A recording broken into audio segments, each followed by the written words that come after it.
Meus queridos irmãos e irmãs, mais uma vez eu vos saúdo com a graça e a paz do Senhor Jesus. Quero convidar a igreja para juntos abrirmos a nossa Bíblia na carta de Paulo aos Colossenses. Carta de Paulo aos Colossenses.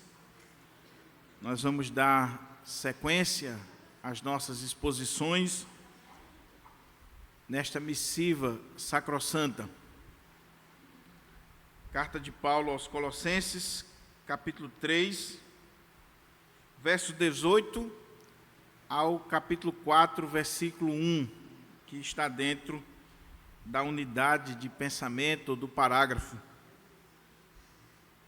que nós estaremos expondo. Então, Colossenses, capítulo 3, versos 18 ao capítulo 4, versículo 1. Só lembrando que nós estamos utilizando a nossa versão padrão, Almeida Revista e Atualizada. Diz assim a palavra de Deus: Esposas, sede submissas ao próprio marido, como convém no Senhor. Maridos, amai vossa esposa e não a trateis com amargura. Filhos, em tudo obedecei a vossos pais, pois fazê-lo é grato diante do Senhor. Pais, não irriteis os vossos filhos, para que não fiquem desanimados. Servos, obedecei em tudo ao vosso Senhor segundo a carne, não servindo apenas sob vigilância, visando tão somente agradar homens, mas em singeleza de coração, temendo ao Senhor. Tudo quanto fizerdes, fazei-o de todo o coração, como para o Senhor e não para homens, cientes de que recebereis do Senhor a recompensa da herança. A Cristo Senhor é que estáis servindo, pois aquele que faz injustiça receberá em troco a injustiça feita, e nisto não há acepção de pessoas. Senhores, tratai os servos com justiça e com equidade, certos de que também vós tendes Senhor no céu. Amém? Vamos orar ao Senhor e, por favor, mantenha aí a sua Bíblia aberta para que a gente possa considerar o texto sagrado em nome de Jesus. Vamos pedir a iluminação, o discernimento, a direção do Espírito Santo de Deus para a nossa exposição nesta manhã. Pai querido, estamos diante da Tua palavra e essa palavra é viva, é eficaz, ela tem o poder de penetrar no mais profundo do nosso ser. Ela é inspirada pelo Espírito Santo, e nós carecemos deste mesmo Espírito para falar conosco, para iluminar o nosso entendimento, trazer discernimento ao nosso coração, intrepidez àquele que fala, para ministrar esta palavra com fidelidade aos corações aqui presentes. Fala conosco, Senhor. Fala aquilo que nós precisamos e não pura e simplesmente o que nós queremos ouvir.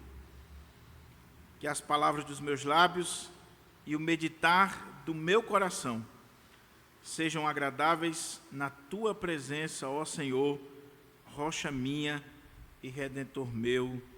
Amém. Por favor, como eu disse, mantenha aí a Bíblia aberta e nós vamos considerar juntos o texto sagrado. O tema da mensagem, fundamentada nesta perícope, é o senhorio de Cristo no contexto das relações familiares. O senhorio de Cristo no contexto das relações familiares. Mas antes de adentrarmos ao texto e começarmos a expor cada um destes versículos, eu preciso destacar algumas coisas à guisa de introdução para que a gente possa entender o texto dentro do seu contexto. Primeiro, nós estamos na parte prática, na parte ética da carta de Paulo aos Colossenses. Já destacamos que Paulo tem uma forma de escrever. Primeiro ele expõe a doutrina, e uma vez exposta a doutrina com fidelidade, ele passa a aplicação da doutrina para a vida prática. Ele trabalha a questão ética, moral, a vida diária da igreja. Primeiro precisamos ser conscientizados da doutrina, para depois nós aplicarmos ou exigirmos que isso seja vivido na vida prática. Segunda coisa, é que Paulo vem falando aqui de uma nova vida em Cristo. Ele abriu este capítulo 3 dizendo: portanto, se fostes ressuscitados juntamente com Cristo, buscai as coisas lá do alto, onde Cristo vive assentado à direita de Deus. E aí ele diz: pensai nas coisas do alto. Se eu passei pela experiência de morte e ressurreição em Cristo Jesus, eu tenho uma vida nova, uma vida transformada. Eu sou uma nova criação, uma nova criatura, e eu preciso viver uma vida diferente. E aí Paulo vai mostrar ao longo do capítulo pelo menos 3 áreas. No aspecto pessoal, eu preciso mortificar o pecado na minha vida pessoal. Eu preciso lidar com o pecado de forma muito séria. No aspecto comunitário da igreja local, onde eu preciso me revestir de virtudes, de afetos, de misericórdia, de bondade. Como eleitos de Deus, devemos viver a vida na igreja local para a glória de Deus e tendo como fundamento as virtudes do Evangelho. Uma vez falando do aspecto pessoal, particular, e do aspecto comunitário, eclesiástico da vida na comunidade, na igreja, Paulo agora passa a falar dessa nova vida no contexto das relações familiares, ou no contexto do lar, da casa, no ambiente doméstico. Veja como existe uma lógica no pensamento de Paulo, e que muitas vezes quando nós lemos o texto apressadamente, nós não pegamos. Mas ele vem aplicando a doutrina para a vida particular, a vida da igreja, e aí ele sai do ambiente comunitário, do ambiente, entre aspas, do templo, da comunidade reunida, e vai para o ambiente do lar, para a casa, a família, e vai aplicar a doutrina à vida da família. Agora, o que nós temos aqui é aquilo que na história é conhecido como as regras do lar, ou os princípios da vida doméstica, que era muito comum no contexto greco-romano. Haviam listas, haviam padrões estabelecidos, princípios que eram tidos como princípios do lar, ou aquilo que os alemães chamam de regras da casa. Quais são as regras da casa? Se você ler, por exemplo, Aristóteles e tantos outros escritores do passado, você vai ver que eles faziam referência a essas regras da casa, esses princípios domésticos. Era muito claro naquela época.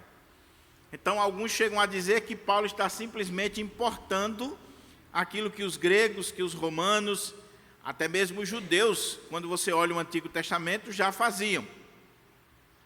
Porém, onde é que está a diferença? Onde é que está a diferença, por exemplo, das regras do lar grega, ou judaica, ou romana, para aquilo que Paulo coloca à luz do Evangelho, do cristianismo bíblico verdadeiro?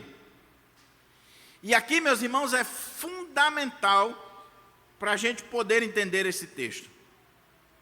Porque eu tenho certeza que quando eu li essa perícope, e quando a gente lê, por exemplo, Efésios 5, a partir do verso 21, que é um texto paralelo, quase idêntico ao que nós temos aqui, se bem que lá em Efésios está mais detalhado, talvez você sentiu urticária, principalmente as mulheres.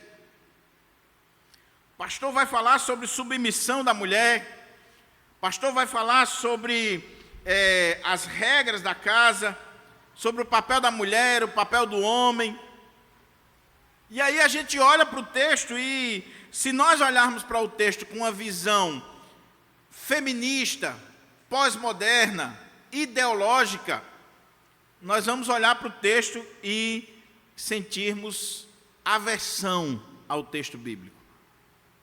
Porque a gente vai dizer que a Bíblia está sendo machista, misógina, radical, que a Bíblia é fruto de uma cultura patriarcal, que não faz sentido mais em pleno século XXI, na era pós-moderna, da tecnologia, da comunicação, dos direitos humanos, dos direitos civis que as mulheres conquistaram, de toda essa projeção que nós temos hoje para as mulheres. Não faz sentido ler um texto como esse. Como é que na Bíblia pode ter um texto como esse ainda? Será que nós não precisamos atualizar a Bíblia, como alguns querem dizer aí? Será que a Bíblia não está ultrapassada? Será que de fato a Bíblia não é machista, misógina, e que representa uma cultura retrógrada, patriarcal, que deve ser abolida das nossas vidas? Bem, aqueles que pensam assim é porque não conhecem nem a Bíblia, nem a cultura da época, não conhecem o verdadeiro Evangelho. Porque o que Paulo está sendo aqui, no bom sentido, é sendo revolucionário. Porque quando a gente estuda as regras do lar, as regras da casa, quando nós estudamos os códigos de conduta da época do Império Greco-Romano, dos povos antigos, mesmo povos tão desenvolvidos como os gregos, nós vemos que o que Paulo está falando aqui é de uma beleza, de uma profundidade, e revela o amor de Deus, a graça de Deus, a sabedoria de Deus, de forma tal que quando nós entendemos, nós não temos dificuldade alguma, seja o homem, seja a mulher, seja o filho, seja o servo, de dizer: isso aqui é a regra de fé e prática da minha vida, eu quero viver à luz disso aqui. Sabe por quê? Quando você olha para o contexto da época, todos os códigos domésticos, a mulher não tinha direito algum. A mulher não tinha nenhum valor, quer no contexto da cultura judaica, onde ela não tinha direito nem a divorciar-se, o marido tinha, e se divorciava da mulher por qualquer motivo, e abandonava a mulher e depois se arrependia, queria trazer de volta. Ela não tinha direito de absolutamente nada. Depois o Senhor vai permitir o divórcio, regulamentar o divórcio para proteger a mulher. Está lá em Deuteronômio 24. Esse é o contexto. Não que Deus aprove o divórcio, não que Deus tenha uma predileção pelo divórcio, mas Deus permitiu que Moisés desse carta de divórcio, porque as mulheres estavam sendo preteridas no código e nas leis de Israel. Elas ficavam à míngua. No contexto romano, ou greco-romano, as mulheres eram tidas simplesmente como objeto sexual, e às vezes nem objeto sexual, porque há escritores romanos que diz que as mulheres eram para gerar filhos, para dar herdeiros, as concubinas para os prazeres sexuais. Você olha para a cultura grega, a mulher não podia estar no mesmo ambiente dos homens, ela não podia andar na rua se não fosse com os homens, ela não podia ter nenhum tipo de posição de destaque, socialmente falando. Então, quando alguém diz que a Bíblia é machista, misógina, ou que o apóstolo Paulo é misógino, é porque não conhece a cultura da época, nem conhece a Bíblia. Porque se tem uma religião, entre aspas, que valorizou a mulher e que valoriza a mulher, é o cristianismo. Foi a pessoa de Jesus Cristo, os seus apóstolos, a igreja do Senhor, onde as mulheres sempre foram e serão valorizadas dentro do seu papel que Deus estabeleceu. Os filhos. No regime romano, existia o poder absoluto do pai sobre o filho. Essa história pós-moderna, por exemplo, que o pai não pode dar uma palmada na criança, que o pai não pode repreender o seu filho, não pode contrariar o seu filho, não existia no Império Romano nem no contexto grego. Havia um regime chamado pater potesta, poder absoluto do pai. O pai podia tirar a vida do filho a hora que ele quisesse, porque o filho era uma propriedade sua. Então o pai tinha autoridade absoluta, a ponto de, se ele quisesse tirar a vida do filho, jogar no mato, expulsar, o que ele quisesse fazer, ninguém dizia absolutamente nada. Os escravos, esses é que eram tidos como nada. Enquanto eles estivessem servindo, com saúde, com disposição para trabalhar, ok. Adoeceu? Mata. Roubou alguma coisa? Tentou fugir? Tentou fazer algum levante? Castiga, com os piores castigos. Arranca os dentes, corta um membro, ferra ele com um ferro quente na testa, com um F de fugitivo. E quem encontrar ele no meio da rua assim, ele vai ser morto. E não havia nenhuma lei para proteger esses escravos, esses servos. Eles não tinham a quem recorrer. Eles não tinham a quem buscar. Então, quando você olha para um texto como esse, é preciso você lembrar desse contexto. Porque aí, quando nós olhamos para esse texto, à luz desse contexto nefasto, sombrio, da cultura greco-romana, que não valorizava a mulher, que não valorizava o homem, que não valorizava o filho, a criança, que não valorizava o escravo, que não valorizava as pessoas deficientes, as pessoas que tinham algum tipo de deficiência, que na nossa cultura hoje a gente chama de especial, disso, daquilo. Hoje existe Paralimpíadas. Na Grécia, no contexto do antigo Oriente, nasceu aleijado, cego, com deficiência, ou gêmeo, ou isso, ou aquilo outro, era morto. Porque prevalecia o mais forte, a cultura do mais forte. E essa é uma das consequências, por exemplo, da teoria da evolução. Se você defende a teoria da evolução, onde quem prevalece é o mais forte, por que você vai defender gente que nasceu com algum tipo de deficiência? Por que você vai defender o mais fraco? Isso levou filósofos e muita gente a criticar os cristãos, porque os cristãos parecem que têm prazer nos miseráveis, nos improváveis. Os cristãos valorizaram as mulheres, os cristãos davam comida para os mendigos, os cristãos salvavam crianças da hostilidade, da brutalidade dos seus pais, da própria sociedade. A história da igreja está cheia de ação da igreja, salvando aqueles que a sociedade da época não queria nem saber. Crianças, velhos, doentes, escravos. Olha para a história da igreja. Você sabe como é que surgiu a enfermagem? A partir de uma cristã. Você sabe como é que surgiu essa questão dos hospitais, de assistência, albergues, abrigos? Com cristãos. Com cristãos. Quando Paulo escreve isso aqui, Paulo está sendo revolucionário. E por que ele está sendo revolucionário?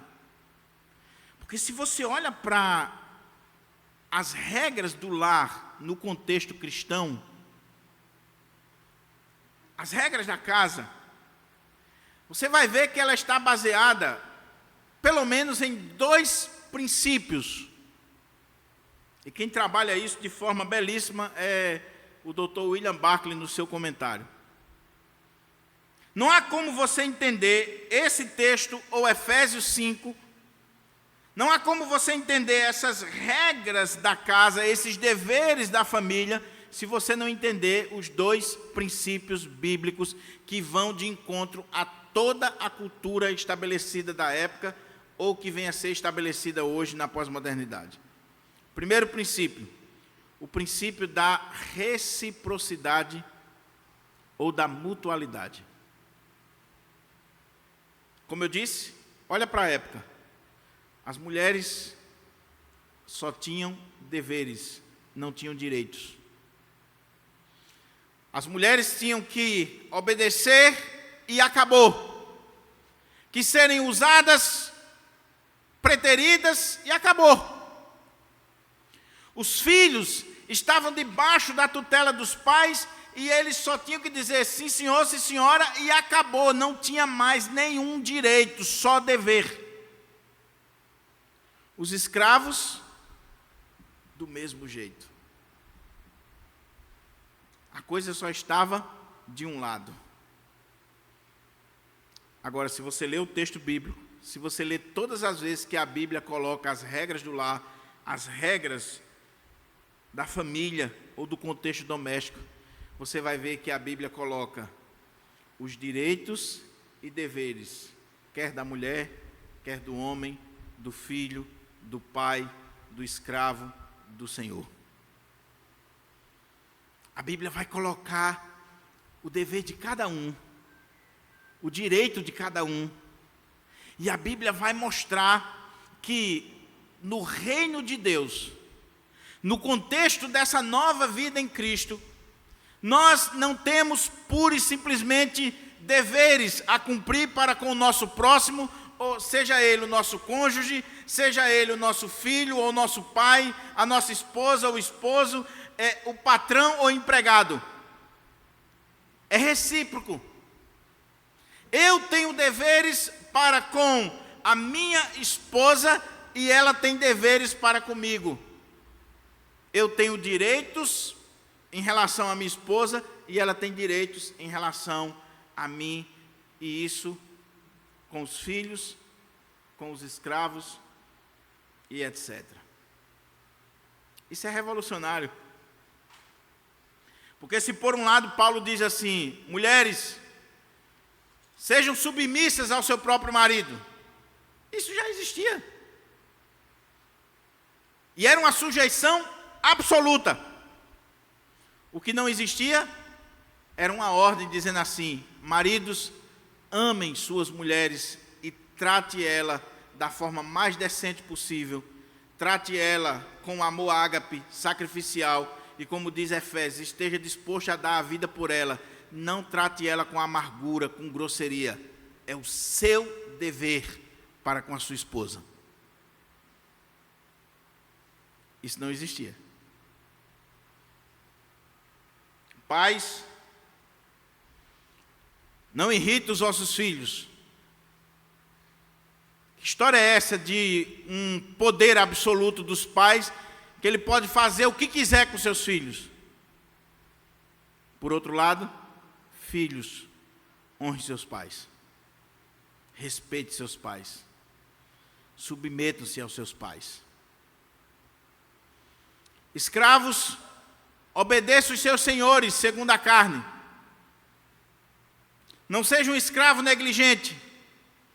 Não seja um escravo que quer provocar revolução.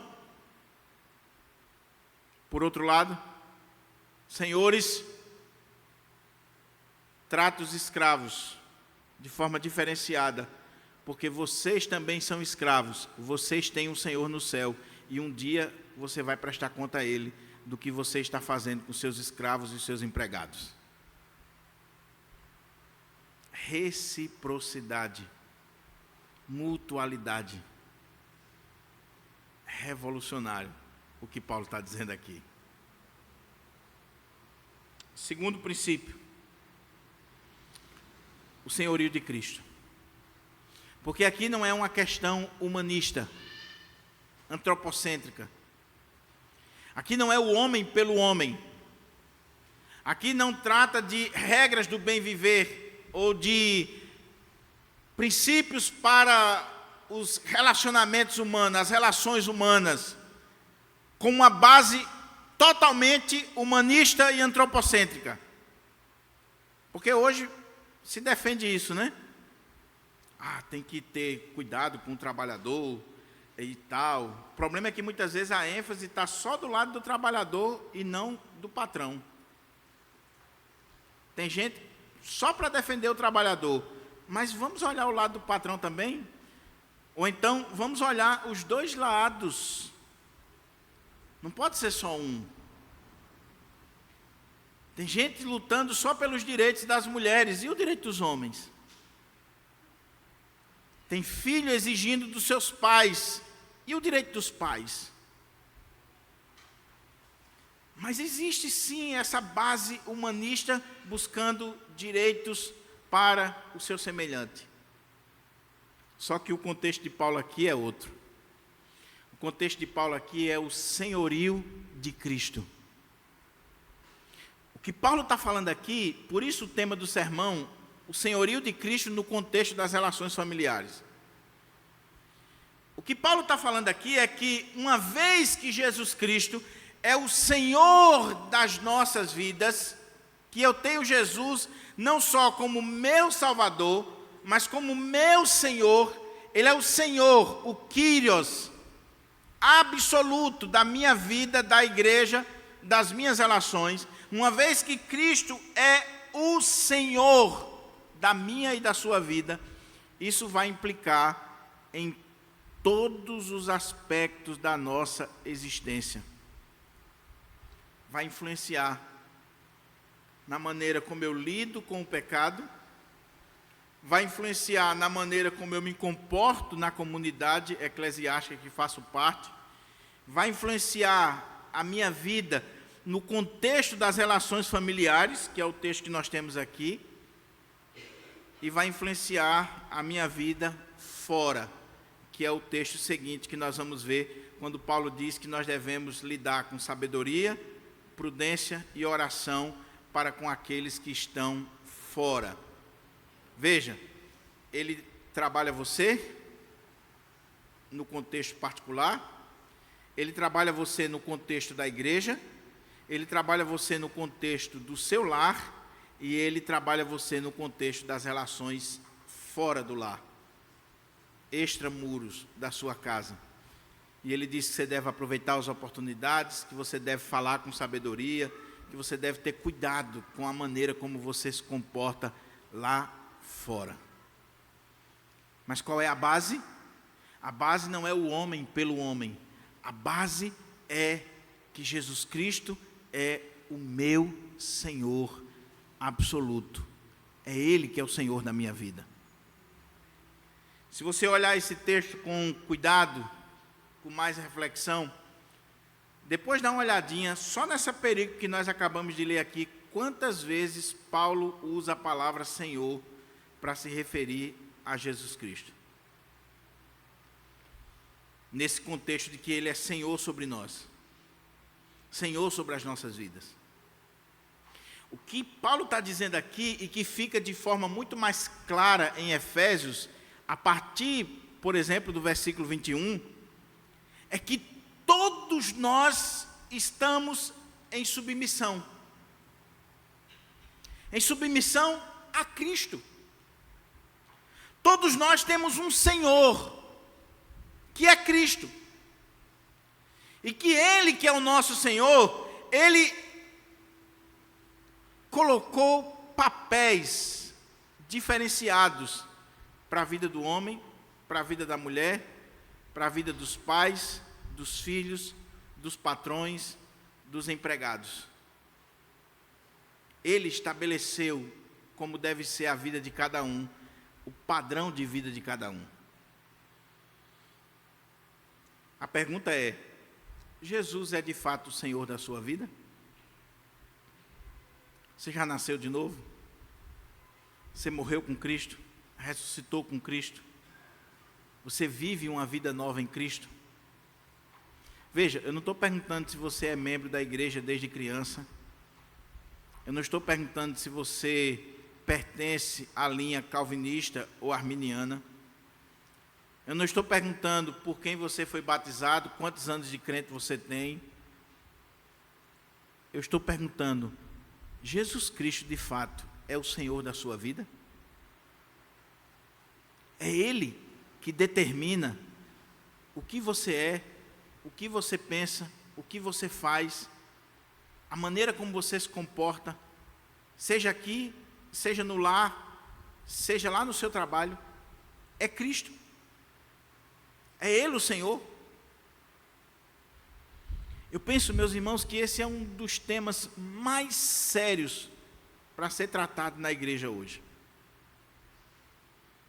Porque tem muita gente aderindo à igreja, aderindo à fé cristã, mas que não tem noção nenhuma do que seja o senhorio de Cristo.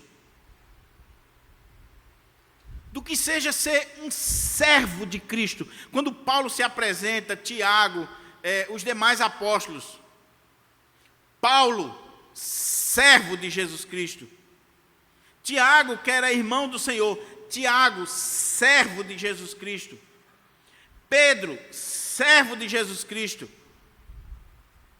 Sabe o que eles estão dizendo quando eles falam isso? Vivo não mais eu, Cristo é quem vive em mim.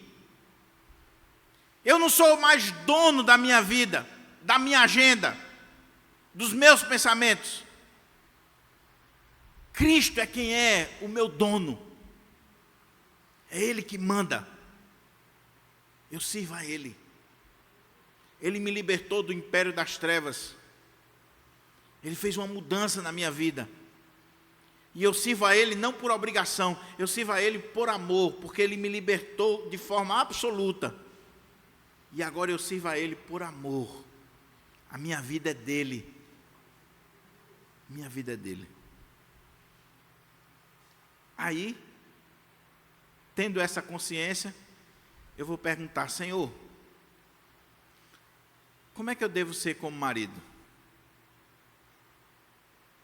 Como é que eu devo ser como esposa? Como é que eu tenho que me comportar como filho? Como é que eu tenho que me comportar como pai, como mãe? Senhor, como é que eu tenho que me comportar como funcionário público? Como advogado, engenheiro, médico, motorista de ônibus, gari, doméstica? Como é que eu tenho que me comportar? Como é que eu tenho que me comportar, Senhor, como um pastor que foi escolhido por Ti para estar à frente do rebanho que é Teu? Como é que eu tenho que me comportar como presbítero? Representando um grupinho da igreja? Como muitos pensam? Eu sou presbítero para representar um grupo da igreja. Para mim, a pessoa era presbítero para representar Jesus Cristo diante da igreja. Como é que eu tenho que me comportar como diácono? Para fazer média com as pessoas? Não. Eu tenho que perguntar: Senhor, Senhor Jesus, Tu és o meu Senhor, e eu quero saber como é que deve ser a minha vida agora.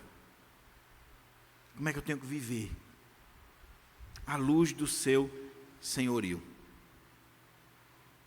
Aí, por favor, meu irmão, não vai vir uma revelação assim, sobrenatural.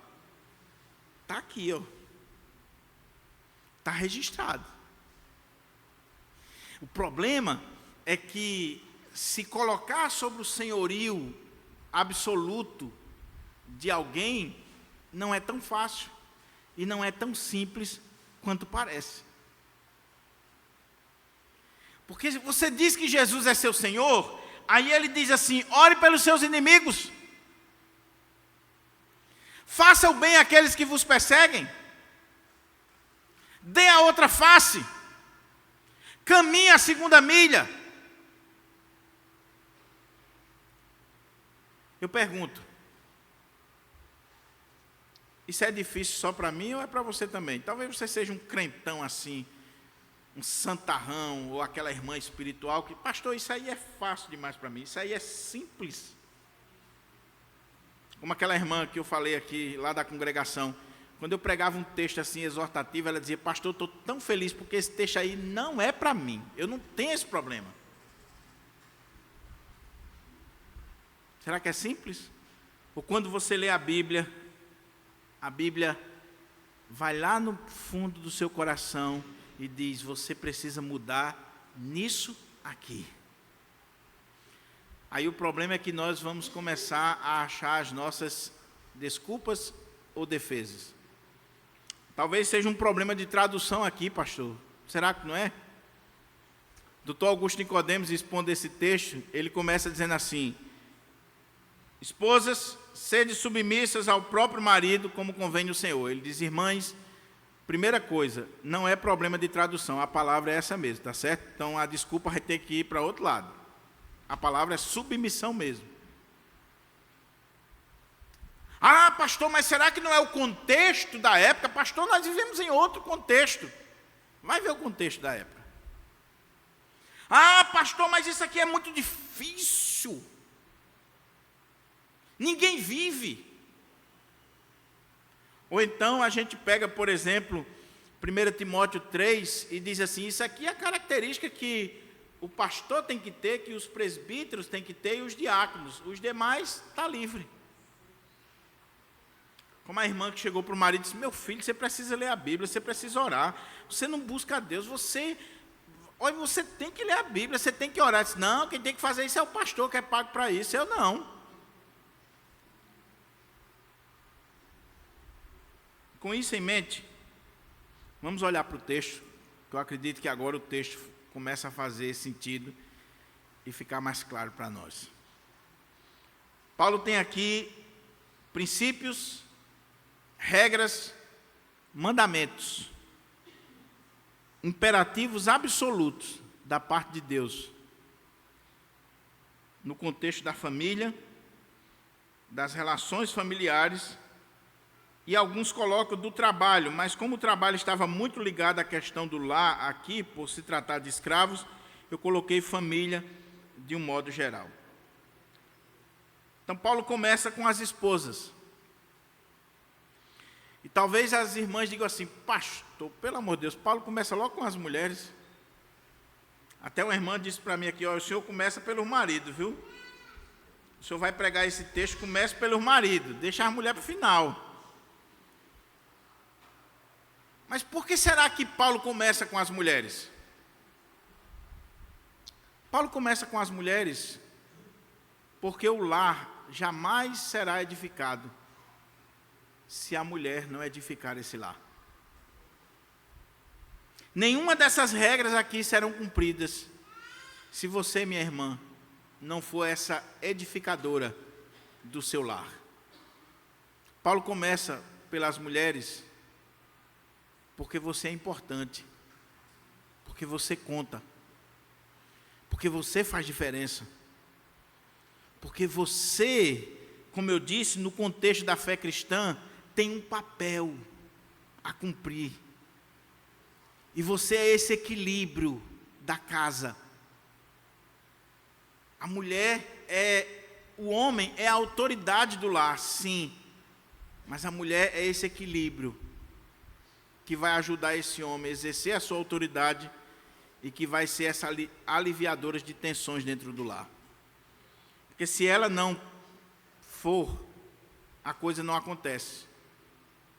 Então Paulo começa dizendo assim: esposas, sede submissas ao próprio marido, como convém no Senhor.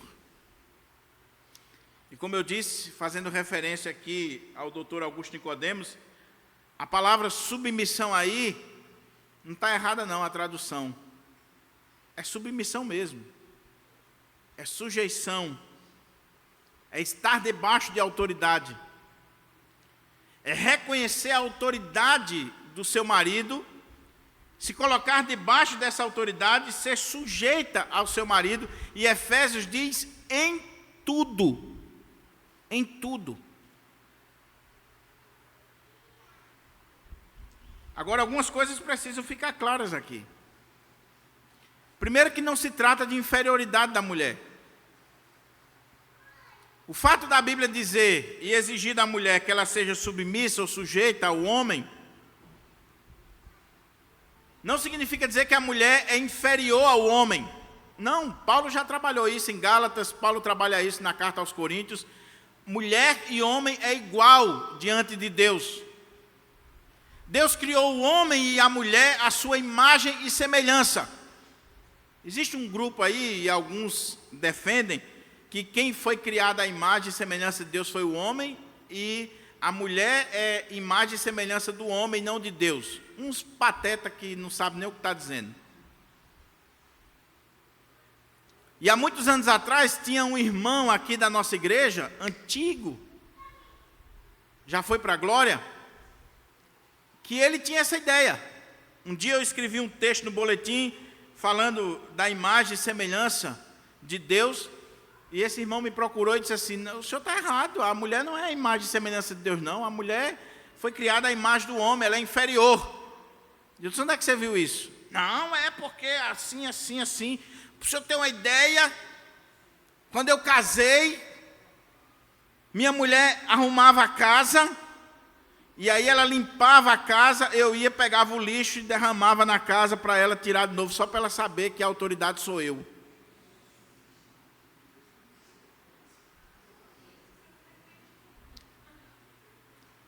E eu repreendi essa pessoa, depois essa pessoa foi embora daqui, saiu falando de mim por todo canto, mas eu não me preocupo com isso, eu me preocupo com o princípio bíblico.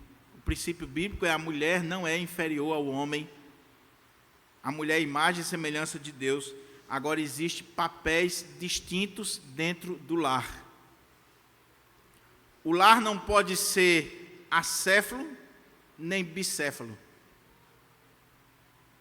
O lar precisa de ter uma cabeça, e a cabeça do lar é o homem.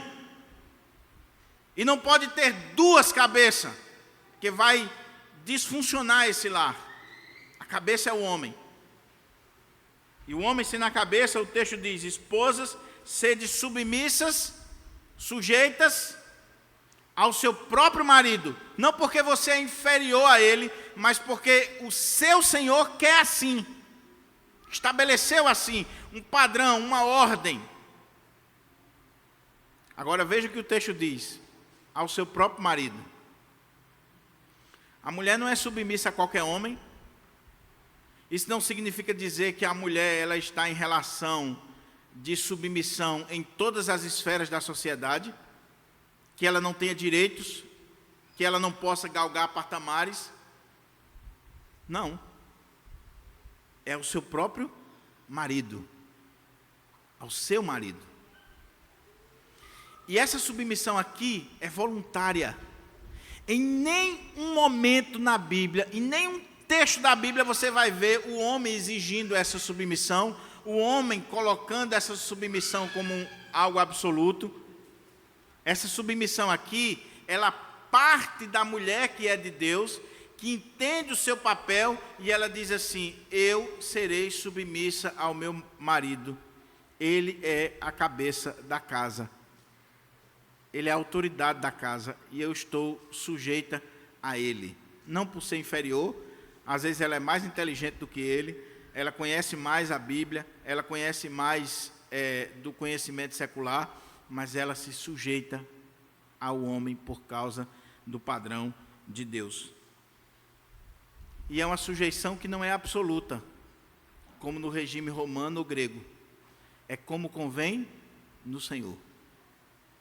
De tal maneira, minha irmã, que você é sujeita ao seu marido, é submissa ao seu marido, de forma voluntária, de forma graciosa, de coração, mas, em primeiro lugar, você é sujeita a Cristo. E uma vez sendo sujeita a Cristo, você se sujeita ao seu marido como convém no Senhor, que aqui é uma discussão, envolve não só essa sujeição a Cristo, mas envolve também o limite dessa submissão em relação ao marido. Eu me submeto ao meu marido de acordo com aquilo que ele está em ordem com o Senhor.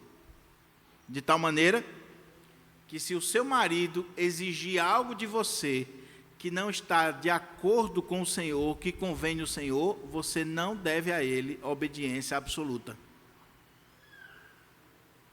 Está dando para entender?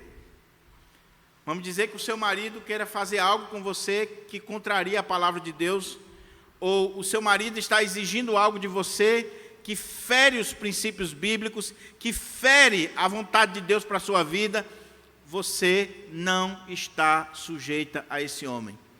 Antes importa obedecer a Deus do que aos homens. Vamos dizer que seu marido diga que você não pode mais servir a Jesus. Você não está sujeita a essa ordem. Vamos dizer que seu marido queira colocar outra pessoa na relação de vocês. Como eu já acompanhei casos assim, não aqui na igreja, fora, mas que o cara chegou para a esposa e disse: eu vou trazer uma pessoa para ter relação com a gente aqui. Ela disse: comigo não. Você está ferindo o princípio do casamento e a partir de hoje não dá mais para a gente continuar. Essa irmã, ela está livre para viver a vida dela, para casar de novo, porque esse homem não cumpriu o seu papel e não estava de acordo com o Senhor. Agora, como eu disse, Paulo está dizendo aqui: seja submissa, minha irmã, de forma voluntária, amorosa, de coração, ao seu próprio marido, como convém no Senhor. Se o seu marido, e aqui está a questão, por isso que nós não aprovamos o casamento de crente com descrente. Eu não faço casamento de crente com descrente, nunca, não é bíblico. Pode ler a Bíblia, me mostre na Bíblia. Onde tem, houve desgraça. Porque você encontrou aí o pão da sua vida, minha irmã, lá fora, no mundão. Como é que você vai obedecer a Ele no Senhor, se Ele não sabe nem quem é o Senhor? Se Ele não conhece a palavra de Deus, se Ele não tem o Espírito Santo, se Ele é mundano, como é que você vai obedecer a Ele no Senhor? Ou vice-versa. Como a irmã chegou para o pastor, disse assim: pastor, mas ele é um pão. O senhor precisa ver, pastor. Ele é um pão. Passou alguns meses, ela chegou na casa do pastor com o olho roxo, toda quebrada. Aí o pastor disse: você agora descobriu que ele era o pão que o diabo amassou, né? É no Senhor. Para a gente ir para o lado dos homens, que as mulheres já estão dizendo assim: passa, pastor, passa esse texto. A hora está chegando. Como eu disse, Paulo começa com as mulheres porque é a mulher, o equilíbrio da casa. Martyn Lloyd-Jones, na sua exposição de Efésios, é um livro maravilhoso, e ele pregou vários sermões no texto de Efésios 5, a partir do verso 21.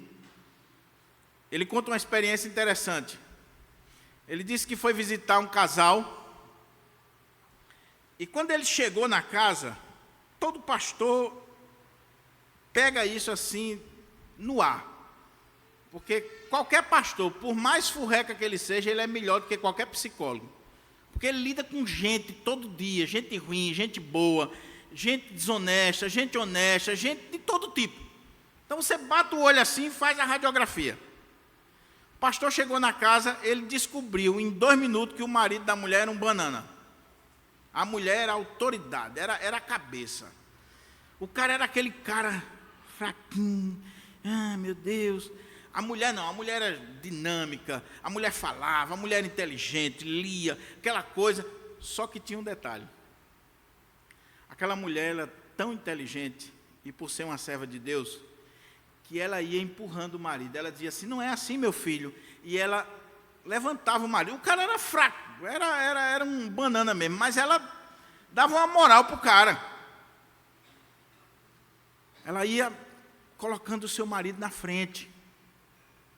Abrindo um parênteses aqui, minha irmã, por favor, se não for para você levantar esse homem, a moral desse homem, se não for para você dar destaque para o seu marido, por favor, não humilhe o seu marido, nem rebaixe o seu marido na frente de ninguém. Não deveria ser feito nem quando vocês estão sozinhos. Você tem que submeter e respeitar. Mas não faça isso. Seu marido pode estar desempregado, seu marido pode ganhar menos do que você, pode não ter a mesma escolaridade de você, mas ele é a autoridade de Deus sobre a sua vida. Como o irmão lá do interior, a mulher dele ganhando 5 vezes mais do que ele disse, mas o cabeça sou eu. E que a sogra e o sogro queriam mandar na casa dele. Disse, aqui quem manda sou eu e a minha esposa. Sou eu. Eu posso ganhar um salário mínimo, minha esposa 10, ser doutora, desembargadora, seja lá o que for. O cabeça é você. Aí aquela mulher inteligente, ela ia dando uma moral para o marido. Quando chegou no final, o Dr. Martin Lloyd Jones saiu daquela visita, mas ele ficou intrigado com aquela situação. Na porta ele disse assim, minha irmã, você pode me responder uma pergunta, por favor? Disse, posso, pastor.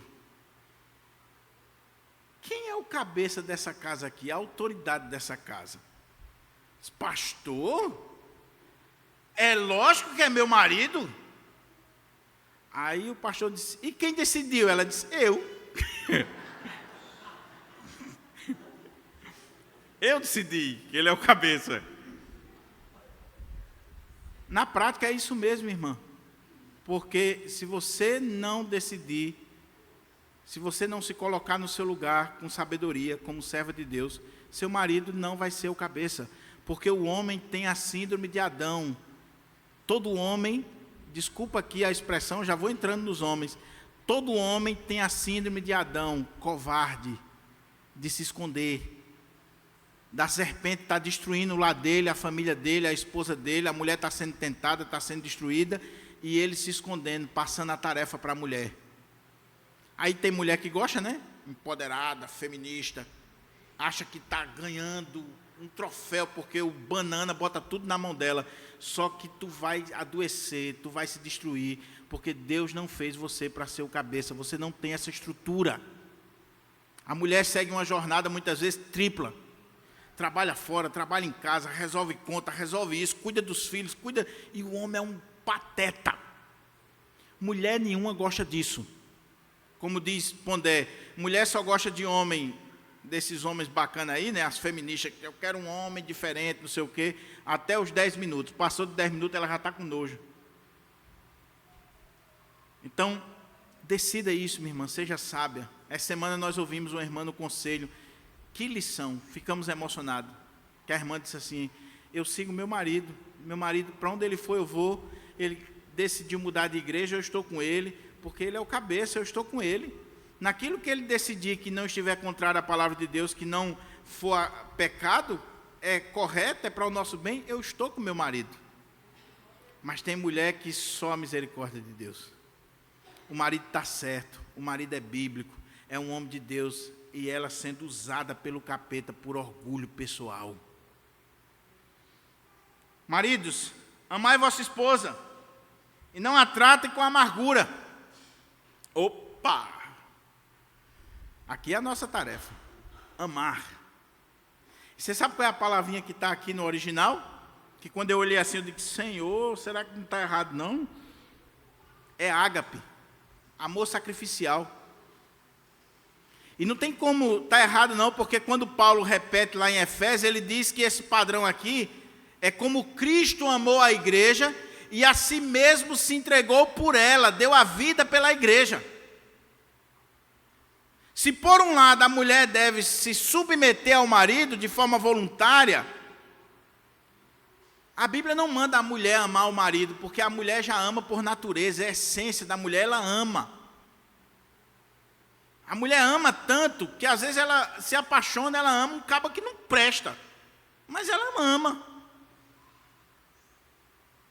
Agora, o homem, que é mais razão, o texto está dizendo, ame a sua esposa, ame com amor ágape, sacrificial, esteja disposto a dar a vida por ela. Minha irmã, por favor, olha para o outro lado. Não vale beliscão, cotovelada, nem chute na canela. Você tem certeza que seu marido daria a vida por você? Ou, meu irmão, você que está aqui, você está disposto a dar a vida pela sua esposa? Você ama a sua esposa a ponto de estar disposto a dar a vida por ela? Com esse amor de Cristo? Se você ama, você cuida, você respeita, você zela, você se preocupa e você está disposto a dar a vida por ela. Você não bota a esposa na frente, é você que vai. E o texto diz, não trate com amargura. Sabe qual é a expressão aqui no texto original? Não trate ela com grosseria, de forma chata. Não trate. Não maltrate sua esposa. Não se coloque diante da sua esposa como um tirano, como um déspota. E tem uns abestalhados aí que acham que porque dá casa, comida, dá dinheiro, aí, não, mas ela tem tudo. Mas se ela não tiver carinho, seu abestalhado, ela vai trair você, às vezes, com um mendigo da rua. Porque você não amou, você não demonstrou simpatia, você não cuidou do vaso que Deus lhe deu.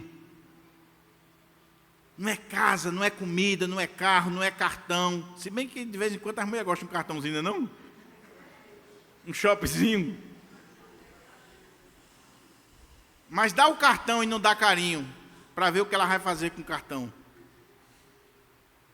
Ame sua esposa. Ame. Cuide dela. Valorize, não trate com grosseria. Se por um lado a mulher tem que submeter o homem de forma voluntária, com sabedoria, por outro lado, meu irmão, cuidado com a forma como você trata a sua esposa. O cara é chato, o cara é bruto, o cara é ignorante.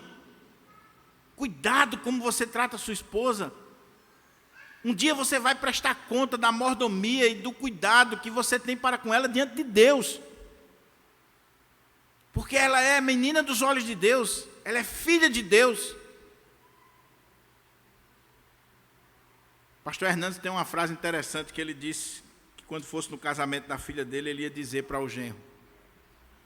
Quando ele levasse a filha dele para entregar para o genro, ele ia dizer assim, toma, é tua, cuida, é minha. Papai do céu fez isso com você, meu irmão. Toma, é tua. Agora papai do céu está dizendo aqui, ó, cuide, que ela é minha. E um dia você vai prestar conta. Ah, pastor, mas quando eu casei, minha esposa era assim, era não sei o quê. Não interessa, meu irmão, você também não era essas coisas não, e hoje está pior. E hoje está pior e ela está com você. Ame sua esposa. Ame. Valorize, não trate com grosseria, não seja chato, não seja rabugento. Não seja. Uma vez eu ouvi no encontro de casal, um palestrante dizendo uma coisa interessante. A mulher se ajeita, pinta o cabelo, troca de roupa, né? Aí ela fica passando na frente do marido para ver se o marido viu. Às vezes os caras não veem, de vez em quando eu não vejo. Aí ela passa para lá, passa para cá, faz assim, né? Vixe! O pior é quando você chega na rua, ou numa festa, ou na igreja, e um irmão ou uma irmã diz assim, fulana, você pintou o cabelo? Oxi, eu nem vi, meu irmão. Né? Mas aí a mulher ia para o trabalho todo dia, o marido nunca elogiava ela. Aí quando ela passava na calçada, tinha um pilantra sentado. Aí ele dizia assim, puxa, você está muito elegante hoje, está muito bonita. A irmãzinha, cheia do Espírito Santo, né? Está repreendido de Satanás. Terceiro dia, seu cabelo está muito bonito. O marido dela só fazia criticar. Passou alguns meses, aquela irmã caiu. E caiu não porque ela era safada, era isso, era aquilo. É porque a mulher, ela precisa de ouvir que é amada.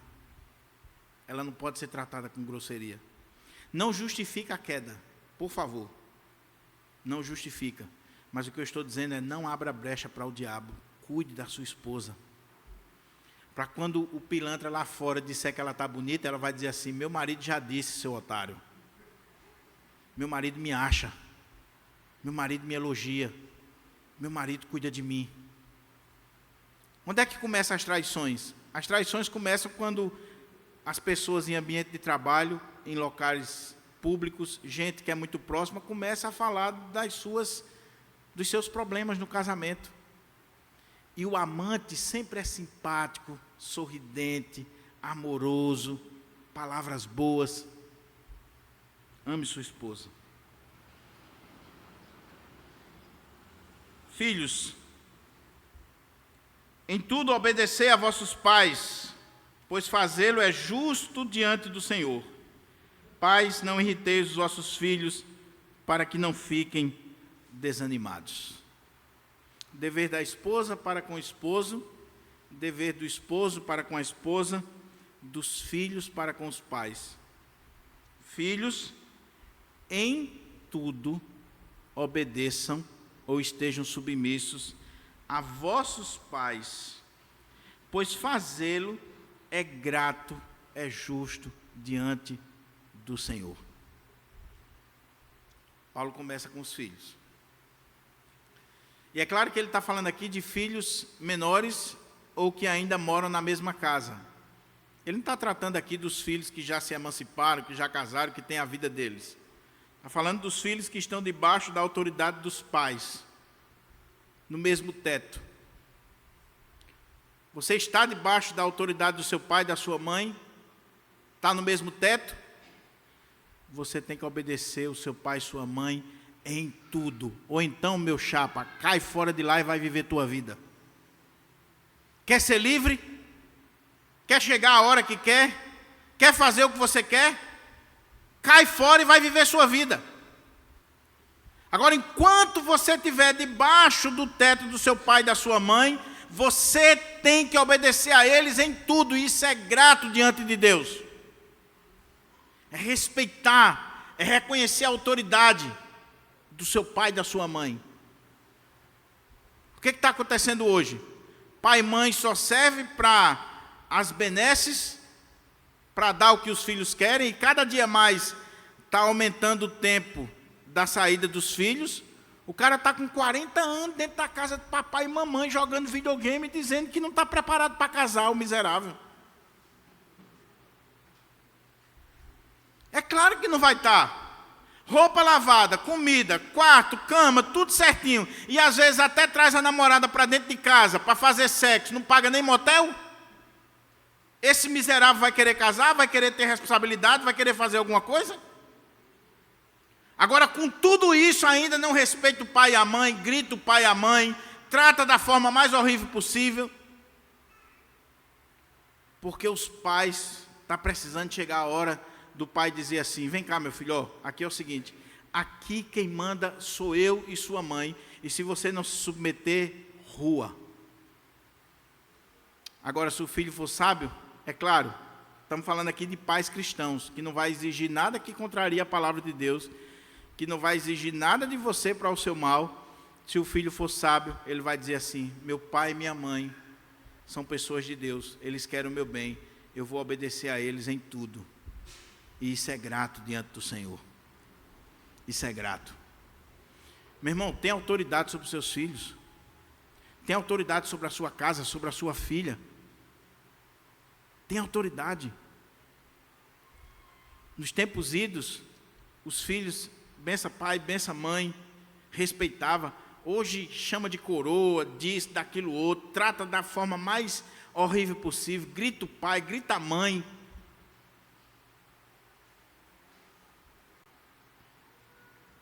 E você, meu irmão, voltando para os homens aqui, para a alegria das mulheres.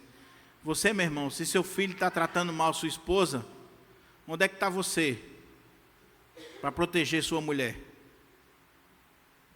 Você tem que chegar para ele e dizer: ó, aqui, meu jovem, aqui você não grita sua mãe, aqui você não trata mal sua mãe, ou então fora. Dr. Rousseau Shedd disse que o pai dele, que era puritano, é porque os puritanos de hoje é só para tomar cerveja e dividir a igreja, mas os puritanos de antigamente eram bíblicos.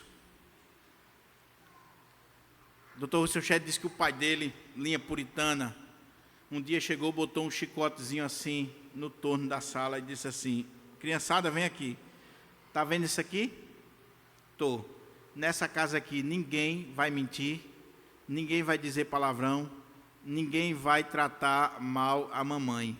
Ok, os meninos, sim, papai, e olhando para o chicote. Olhando para o chicotezinho. Obedeça seu pai. Você quer viver muito, meu irmão? Meu jovem? Eu não quero saber quantos livros você leu, se você é inteligente, se você é o CDF, o cabeça grande lá da sua casa, passou nisso, naquilo. Não quero saber, não. Você quer viver muito? Honre seu pai e sua mãe. Obedeça seu pai e sua mãe, para que você tenha muitos dias na terra. Agora, se você não obedecer seu pai e mãe, se você não honrar seu pai e sua mãe, prepare-se, você vai morrer cedo, é o que a Bíblia diz. Que Deus tenha misericórdia de você que não honra, que não obedece, que não cuida, que não valoriza seu pai e sua mãe. Você só chegou onde chegou, ou pode chegar, por causa de seu pai e sua mãe. Então deixe de ser chato, desça do pedestal. Ah, o senhor não sabe de nada, né? O adolescente, o jovem, você não sabe nada, você é retrógrado, é isso. Quem não sabe nada é você, rapaz. Você não tem estrada, você pode ter conhecimento acadêmico, mas você não sabe o que é a vida, você não tem maturidade. Você ainda não sabe o que é noite de sono. Você ainda não sabe o que é cuidar de uma casa, de filho. Você não sabe. Então seja humilde. É interessante que os filhos só sabem quando casa, tem filhos. Ah, agora eu entendi meu pai e minha mãe. Mas o outro lado é: pais, não irriteis os vossos filhos, para que não fiquem desanimados. E um detalhezinho aqui, irmãos, eu estou correndo aqui por causa do tempo, mas eu vou terminar no horário, em 10 minutos eu termino. Quando fala de obedecer aos pais, está falando de pai e mãe. Mas quando Paulo fala aqui: pais, não irriteis os vossos filhos, para que não fiquem desanimados, ele está falando aqui do pai, a figura masculina. Porque a educação, a autoridade do lar é responsabilidade do homem. Quando eu digo assim, pais na língua portuguesa, eu estou falando de homem e mulher. Ou eu posso estar falando de dois homens que são pais. Hoje é dia dos pais, e está fazendo referência aos homens. Mas eu posso dizer também: filhos, obedeçam a vossos pais, homem e mulher. É pai e mãe. Mas na língua grega há uma diferença quando fala de pai e mãe e quando fala de pai só a figura masculina. No inglês também é assim. Você pode fazer essa diferença, e é o que Paulo está fazendo aqui. Sabe por quê, meu irmão? Se seu filho tem problema, o culpado é você. Não venha culpar sua mulher, não. A autoridade da casa não é sua? Você não é o cabeça? Aí o cara diz assim: não, esse menino não presta por causa de tu. É por causa de você que não está usando o cajado que Deus lhe deu dentro da sua casa. É você. É você que tem que ter autoridade, que olhar nos olhos do menino e dizer assim: olha, é assim, assim, assim. A mulher passa mais tempo, a mulher tem N coisas. Mas quando o homem chega, ele tem que ser aquele que mostra quem é a autoridade na casa. E ele tem que dizer: olha, quando eu não estou aqui, a autoridade é sua mãe, você vai obedecer a sua mãe. E se você não obedecer, você vai se ter comigo. Agora o texto está dizendo: não irrita os seus filhos, para que eles não fiquem desanimados. Sabe como é que um pai irrita o filho? Quando ele exige uma coisa do filho que ele não faz. Quando ele trata o filho de forma grosseira. Eu estou falando aqui de pai ter postura, mas não estou falando aqui de ignorância, por favor. Estou falando de autoridade, de postura, de ser homem. Mas muitas vezes os pais irritam os filhos porque ele está exigindo do filho uma coisa que ele não faz. Como é que eu vou exigir do meu filho que ele trate bem a mãe dele se ele não me vê tratar bem ela? Como é que eu vou exigir do meu filho que seja um homem de Deus se eu não sou um homem de Deus? Que ele não minta se eu minto. Que ele seja um homem honesto na sociedade se eu não sou. E isso irrita. E não só irrita, desanima. E desanimar aqui é desanimar da fé. E tem muito filho de crente desviado, e aí os pais querem colocar a culpa na igreja. Não, porque é a igreja, porque é a escola dominical, porque não sei o quê, porque não sei o quê. Vai olhar direitinho para ver se o filho não estava vendo a hipocrisia do pai dentro de casa. Na igreja, um santo. Em casa, um demônio. Na igreja, um homem de Deus, presbítero, diácono, pastor, um homem de oração. Vai ver em casa. Vai ver o pilantra que o cara é. Aí irrita o filho, desanima o filho, ele não quer saber de Deus, não quer saber da fé. Se desvia, se afasta dos caminhos do Senhor. E era isso que estava acontecendo ali. Talvez esses irmãos estavam sendo duros com seus filhos e o efeito estava sendo contrário. Contrário. Sabe por quê? Porque nós falamos mais com o exemplo do que com palavras. Seu filho está olhando o que você está fazendo, meu irmão. A sua vida, o seu comportamento, a maneira como você trata a sua esposa, a maneira como você trata seu marido, minha irmã, sua filha está vendo. Você está criando discípulos. Você está criando discípulos. Amanhã o que esse homem vai ser no casamento, o que essa filha vai ser no casamento, é o reflexo que eles viram em casa. Então cuidado para que seus filhos não fiquem irritados e desanimados. Cuidem bem dos seus filhos. É nosso papel. Você sabe qual é o lugar da educação dos seus filhos? É o lar. Não é na escola dominical não, irmão. É no lar. Agora você não lê a Bíblia em casa, você não ora, você não ensina e quer colocar a culpa na igreja quando o menino vai para o mundo. Você não vive o verdadeiro evangelho e quer colocar a culpa no pastor, na igreja, na sociedade. Não. Se por um lado os filhos devem obedecer os pais, e a gente tem que pegar pesado nisso. Você vai casar, minha irmã, jovem, você quer ver um bom marido? Comece a investigar como é que ele trata pai e mãe. Investigue, vá na casa dele de surpresa, converse com os pais dele, converse com a mãe dele, ou converse com pessoas ao redor, investigue como é que ele é dentro de casa. Se ele for um bom filho, vai ser um bom marido. Se ele não for um bom filho, você entrou numa roubada. Se ela não for uma boa filha, se ela não for uma filha submissa, uma filha amorosa, uma filha que realmente faz diferença, ela não vai ser uma boa esposa. Não vai ser. Ah, não, pastor, mas é uma gatinha. Aí depois você vai ver a gatinha.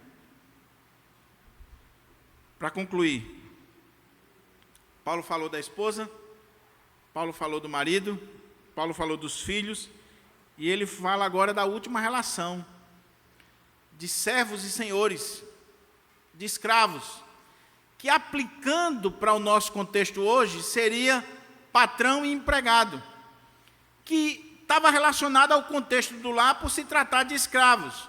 Então olha como é que ele diz para a gente concluir.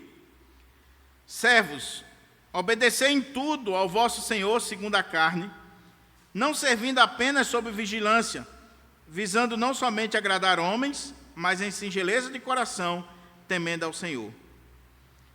Paulo está se dirigindo agora aos escravos da casa, aos empregados, aos servos. É claro, a Bíblia não está aqui tratando de forma ampla, absoluta, sobre o problema da escravidão. Paulo não fala aqui de fazer uma revolução, Paulo não entra no mérito da escravidão. A escravidão era algo do seu tempo. Agora Paulo começa a normatizar as relações dos cristãos, e isso vai fazer diferença, mesmo nesse contexto de escravidão lá da época de Paulo. Ele começa com os servos. Servos, vocês devem obedecer em tudo ao seu Senhor, segundo a carne. Por que ele está falando isso? Porque os escravos muitas vezes se revoltavam, agiam de forma desonesta, cuspiam na comida dos seus senhores, faziam coisas erradas, roubavam. Não eram pura e simplesmente vítimas. Aí Paulo está dizendo, você que é escravo e que é crente, você vai ser diferente na casa aí do seu Senhor. Você vai obedecer a Ele em tudo.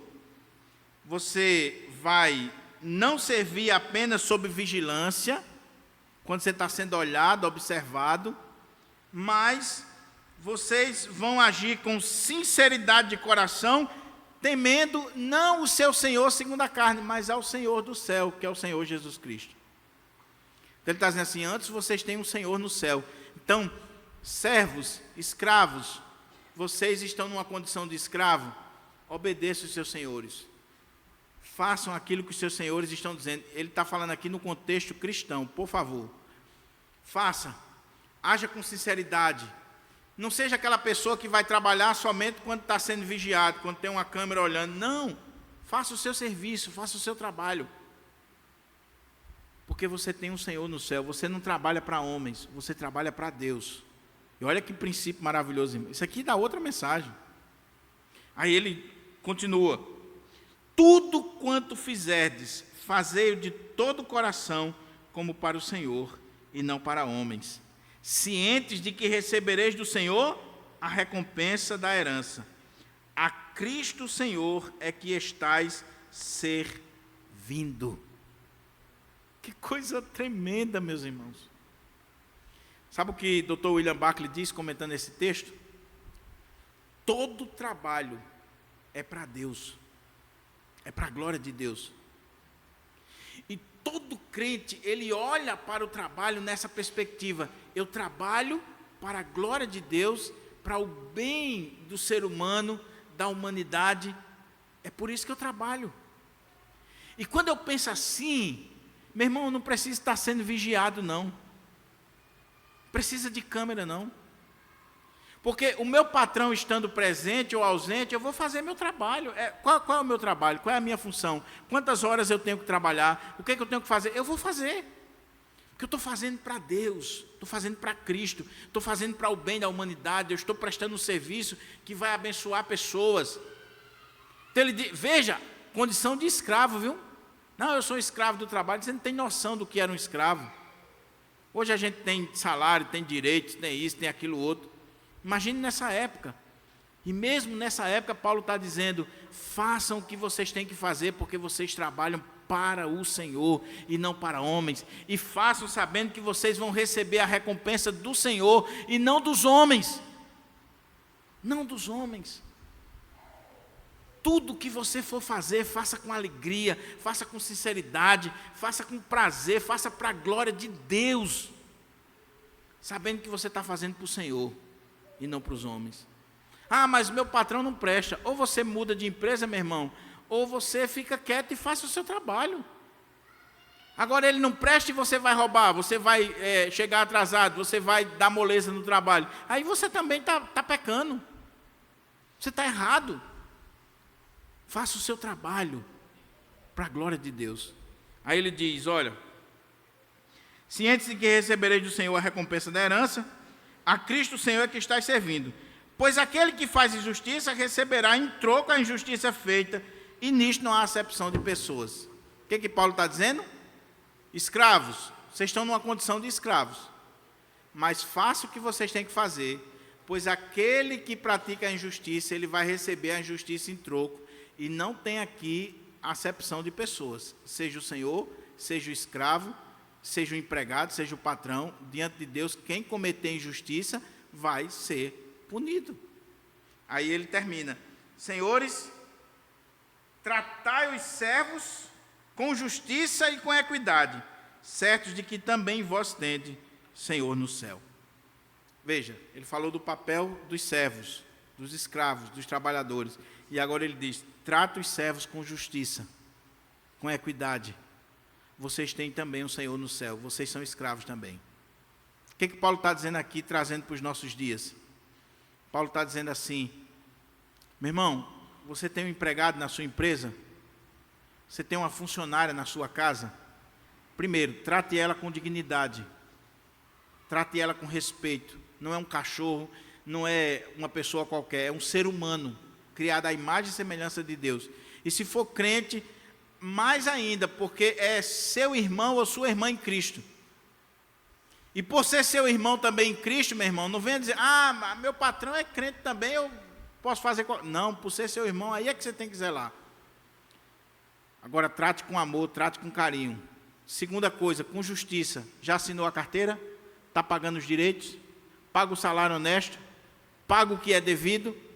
Honra a pessoa? Ou você está agindo com desonestidade? Eu sempre digo, meu irmão, você não tem condições de ter um empregado em casa? Vai para o tanquinho, minha irmã. Vá cuidar da sua casa. Agora não venha pintar a onda de madame andando de carro 0 quilômetro e os empregados sem receber o salário e sem ter aquilo que é devido. Aí depois bota na justiça e vem dizer que o diabo está furioso contra você. Não tem nada a ver com o diabo não, é para você ir para a marreta mesmo. Para você aprender a tratar os outros com justiça, com equidade, a fazer o que é certo. Nós precisamos fazer o que é certo. Tratar os empregados da melhor forma. Pagar seus direitos, seus impostos, sua vida, honrar a pessoa. Nós temos que ser exemplos de dignidade. Nós não podemos o mundo ser exemplo e nós não sermos.